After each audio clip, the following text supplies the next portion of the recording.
কি গো, শরীর কেমন আছে? আছে মোটামুটি। শরীর খুব খারাপ, ভালো লাগছে না। কি খাচ্ছে? ওই যে লাল চা, ঘর চা আর বাতাসা বেরিয়েছে, বাহ, খিদে ভালো। পেয়েছে। আর বন্ধুরা, আজকে আমার শরীর খুব খারাপ বন্ধুরা। নিজের শরীর খারাপ, এদিকে আবার অন্যরকম টেনশন। টেনশন বলতে আমাদের পাড়ায় পাইপ লাইন কেটে গেছে, লাইন ঠিক করছে, জলও আসেনি, রিজার্ভারেও বেশি জল নেই, বুঝে বুঝে চালাতে হচ্ছে। একদিকে শরীরের খারাপের টেনশন আর একদিকে জলের টেনশন।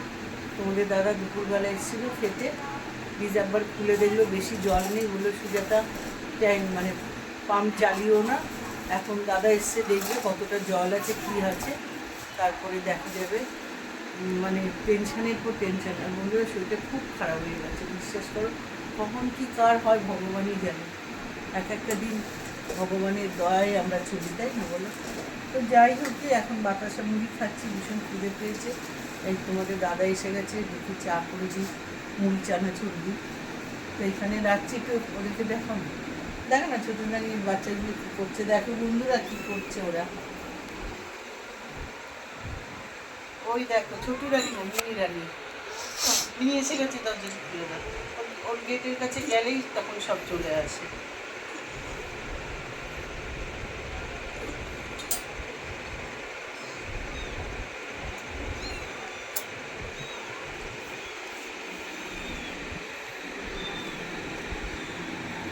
বাই বন্ধুরা।